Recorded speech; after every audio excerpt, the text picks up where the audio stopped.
దేవుని ప్రణాళిక వాక్యానుసారమైన క్రియల్లో మీరు నిమగ్నమై ముందుకు సాగండి. గమనించండి, ఇంకాను చాలా 20 సంవత్సరాలు అయిపోయినా కొన్ని అలవాట్లు మానవ వాళ్ళు ఉన్నారు సంఘాల్లో.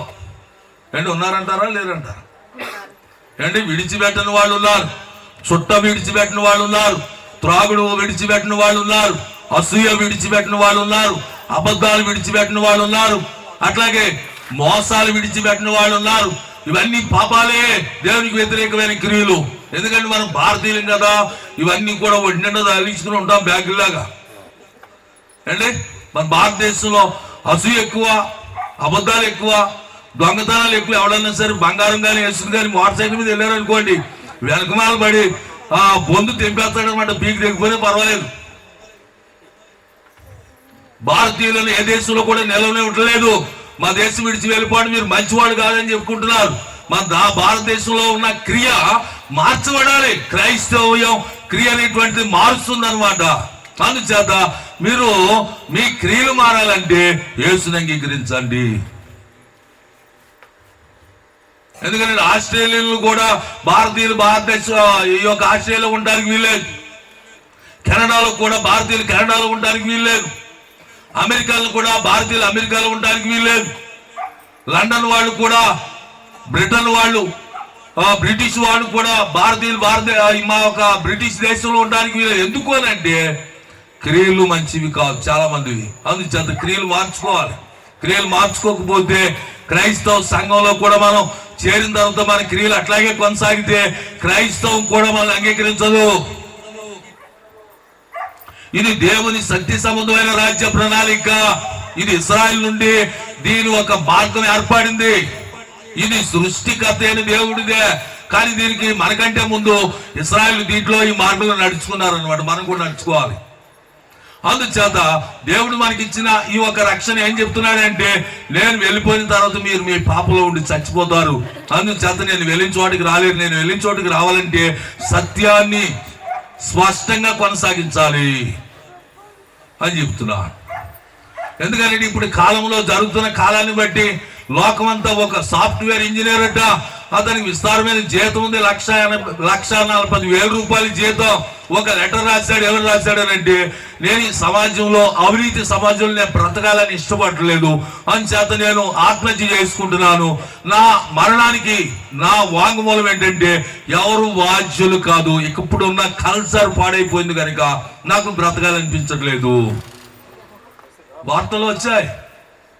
అందుచేతనే యేసు ద్వారా యేసు మార్గాన్ని నేర్చుకోవాలి.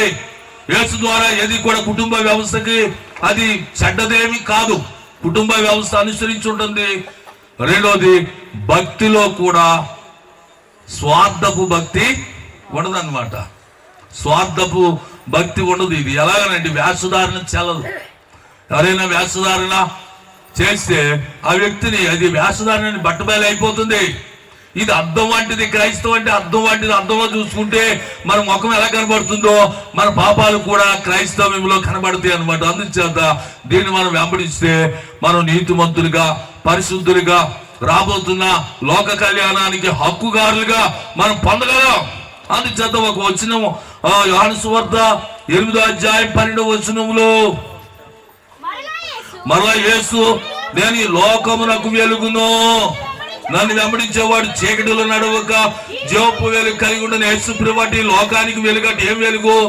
సత్యం అనేటువంటి వెలుగు, నీతి అనేటువంటి వెలుగు. చీకటి అనేటువంటి దుష్క్రియల్లో నుండి బయటకు రావాలి మానవుడు. చీకటిలు అనేటువంటి దుష్క్రియల నుండి మనం మార్చడానికి దేవుడు యేసు ప్రభువు వారి ద్వారా దేవుడు మనకి అవకాశం ఇచ్చాడు. సద్వినియోగం చేసుకోవాలి. అనేక విషయాల్లో దురలవాట్లకి లోనైన వాళ్ళు ఊహించని భయంకరమైన మరణాలు పొందుతున్నారు. దురలవాట్లు అది మనకి శాశ్వత కాలం మనం పోషించేది కాదది. దురలవాట్లు ఏదో ఒక దినాన్ని మనం పడగొట్టి మనకు మరణానికి కారణం అవుతుంది. కనుక మనం ఏం చేయాలంటే సత్యమైన మార్గం, యేసు మార్గం మనం ఎన్నుకున్నట్లయితే మన రాబోతున్న కాలంలో, రాబోతున్న తరాల్లో కూడా ఇది ఒక ప్రయోజనమైనది అనమాట. మనం దీన్ని కొనసాగించి ఇంకా రాబోతున్న తరాలకు, భావి తరాలకు నేర్పినట్లయితే వాళ్ళు ఇంకా ముందుకి సాగి మంచి మార్గంలో వారు నడుచుకుంటారన్నమాట. అందుచేతనే బైబిల్ మనకు తెలియపరిచేటువంటి ఒక సందర్భం ఏంటంటే, మరి ఒక వచనాన్ని చదువుకుని ముగించుకుందాం. యెషయా గ్రంథములో 45:23లోకి వచనాన్ని చదువుకుందాం. 45:23 చదువమ్మా. నా భూదిగంత నివాసులారా నా వైపు చూచి, 22 భూదిగంత నివాసులారా నా వైపు చూచి రక్షణ పొందండి. దేవుడు అను నేనే. బైబిల్ ఏం చెప్తుందంటే స్పష్టంగా చెబితే, లోకం ఏం చెప్తుందంటే ఇది స్వార్థం అనుకుంటుంది. కానీ ఆయన ఏం చెప్తున్నాడంటే, నా ఎదుట ప్రతి మోకాలును వంగనని, ప్రతి నాలుక నా తోడని ప్రమాణం చేయనని నేను నా పేరట ప్రమాణం చేసి ఉన్నాను. నీతి గల నా నోటి మాట బయలుదేరి ఉన్నది, అది వ్యర్థము కానేరదు. గమనించండి, ఒక 50 సంవత్సరాలు ఎంతమంది ఉన్నారండి క్రైస్తవులు? ఇప్పుడు ఎంతమంది ఉన్నారు? ఇంకా విస్తరించాలి, ఇంకా వ్యాపించాలి. ఎందుకంటే రాకడ దగ్గరలో ఉంది, తర్వాత అవకాశం లేదు కనుక ప్రపంచ పరిపాలన మారిపోతున్నాయి. బైబిల్ మొదటిగా రాసి ఉంది కనుక అప్పుడు ఎవడు ఏం చేయలేడు. ఇప్పుడు ఒక ఆధార్ కార్డు ఒక నెంబర్ తప్పు పడితే మార్చుకోలేకపోతున్నాం. ఓ పేరు చిన్న అంకె ఒక 0 తప్పు పడితే మార్చుకోవడానికి ఎన్నో అనుమతులు కావాలి. కనుక రాబోతున్న పరిపాలన దేవుని ఒక ఉగ్రత కాలం ఉంది. ఆ ఉగ్రత కాలం నుండి మనం బయటపడాలంటే మనకి వీలు కాదు. ఇది చాలా అవకాశమైన దినాలు. లోకం మనల్ని హేళన చేయవచ్చు కానీ వాడికి తెలియక హేళన చేస్తున్నారు. గనుక దేవుడు మనకిచ్చిన అవకాశాన్ని సద్వినియోగం చేసుకోవాలి. ఒకవేళ ఈ సంవత్సరం ఎవరైనా మారు మనసు పొందని వారు ఉంటే, ఈ 2025వ సంవత్సరంలో మారు మనసు పొంది రక్షణ మార్గంలో నడవాలనేటువంటి ఉద్దేశంతో మరి ఈ రోజు మరి ఈ కుటుంబంతో అనేకమైన ఖర్చులు చేసి పెద్దిరాజు గారు తన కుమార్తె, తన మనవడు, మనవరాలు, వారు కుటుంబాలు ఏం చేశారంటే మనందరినీ ఆహ్వానించి కూటం ద్వారా ఈ రక్షణ వర్తమానాన్ని మనకి తెలియపరిచారనమాట. అందరికి చేరువ చేశారు. దేవుడు వారిని, వారి కుటుంబం దేవుడు దీవించును గాక. దేవుడి కొద్ది మాటలు మన ఎన్నికడిలో దేవుడు దీవించును గాక.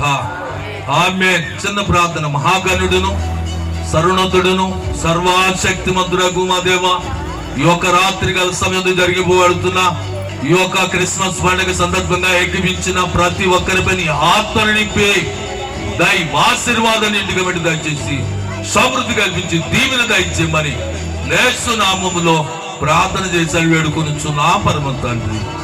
ఆమేన్. మరణాతో వందనాలండి.